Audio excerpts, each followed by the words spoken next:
سلام دوستوں، آج میں ایک نئی ویڈیو سیریز کے ساتھ آیا ہوں اور آپ لوگ جیسے سنتے ہیں بہت ساری جو ہے وہ ازم کے بارے میں سنتے ہیں۔ کمیونزم ہے، کیپٹلزم ہے، سوشلزم ہے۔ تو آج ہم بات کریں گے کمیونزم کے بارے میں۔ کمیونزم ہے کیا؟ کسی بھی چیز کو سمجھنے کے لیے آپ کو تاریخ میں جانا پڑتا ہے، اور اگر ہم تاریخ میں دیکھیں تو آج سے 10,000 سال پہلے جب انسان جو ہے وہ ایک شکاری کے طور پہ رہتا تھا اور قبیلوں کی شکل میں رہتا تھا، تو یہ قبیلے آپس میں شکار کرتے تھے، اور شکار کرنے کے بعد جو کچھ ان کو حاصل ہوتا تھا وہ آپس میں بانٹ دیتے تھے۔ یعنی اس دور میں نہ کوئی روپیہ پیسہ تھا، نہ کوئی ملک تھا، نہ کوئی فوج تھی۔ بس یہ آپس میں ہی جو کرتے تھے، کوئی کم شکار کرتا تھا، کوئی زیادہ شکار کرتا تھا، سب کو یہ لوگ مل بانٹ کے جو ہے وہ کرتے تھے۔ کمیونزم کی جو تعریف ہے وہ یہ ہے کہ ہر انسان کی ایک الگ صلاحیت ہوتی ہے، ٹھیک ہے؟ تو لوگوں سے ان کی صلاحیت کے مطابق کام لیا جائے۔ یعنی دیکھیں نا، کوئی ہوگا جو بہت زیادہ وزن اٹھا سکتا ہوگا، اور کوئی ہوگا جو کہ وزن نہیں اٹھا سکتا ہوگا لیکن ذہنی کام کر سکتا ہوگا۔ تو ذہنی کام کرنے والے سے ذہن والا کام لیں ہم، اور مزدوری کرنے والے سے ہم مزدوری والا کام لیں۔ تو اگر ہم بات کریں، ایک 10,000 سال پہلے یہ نظام تھا، مگر اس کا نام نہیں تھا کمیونزم، ٹھیک ہے؟ کمیونزم کے بانی کو اصل میں کہا جاتا ہے Karl Marx. Karl Marx Germany کے اندر ایک غریب آدمی تھا، اور وہ ایک فلاسفر تھا، ایک سوچنے والا بندہ تھا۔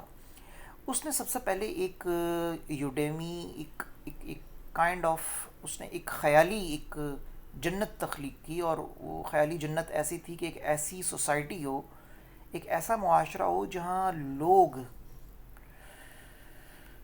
مزدوری کرنے والے لوگ جو ہیں ان کا راج ہو۔ کیونکہ وہ یہ دیکھتا تھا کہ جو فیکٹریاں بنانے والے جو امیر لوگ ہیں، یہ کیا کرتے ہیں، مزدوروں سے کام لیتے ہیں 12 گھنٹے، 14 گھنٹے، اور اس کے بدلے ان کو بہت کم پیسے دیتے ہیں یا نہ ہونے کے برابر دیتے ہیں۔ تو وہ یہ دیکھتا تھا کہ ایسا کیوں ہے کہ اس معاشرے کے اندر ایک بندہ امیر ہے اور ایک غریب ہے۔ تو وہ اس چیز کو ختم کرنا چاہ رہا تھا۔ تو کارل مارکس کی زندگی پہ بھی ایک ہم بات کر سکتے ہیں کہ وہ اس نے بہت ساری کتابیں لکھی، مگر سوسائٹی نے اس کو ریجیکٹ کر دیا، کسی نے اس کی بات کو اہمیت نہیں دی، اور آخر میں وہ عجیب طرح کی بیماریوں میں جا کے، کبھی اس کو راشا کی بیماری ہوتی تھی، کبھی وہ مرگی کے دورے پڑتے تھے اس کو، اور آخر میں وہ پاگل بھی ہو گیا، اور جو ہے وہ اس دنیا سے کوچ کر گیا۔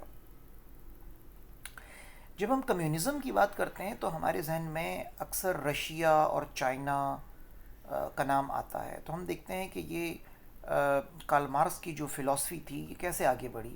1917 میں روس کے اندر ایک لیڈر تھا جس کا نام لینن تھا۔ لینن نے سب سے پہلے کارل مارکس کی جو کتاب تھی اس کو اٹھایا اور اس کو عملی طور پر نافذ کیا، اس کی فلسفی کو، اس کی تھیوری کو عملی طور پہ نافذ کیا۔ جب اس نے نافذ کیا تو یہاں بھی جو ہے وہ ایک ڈکٹیٹرشپ بن گئی۔ ڈکٹیٹرشپ ایسے بنی کہ جو تھا اسٹالن نام کا ایک جو لیڈر تھا، وہ کیا کرتا تھا کہ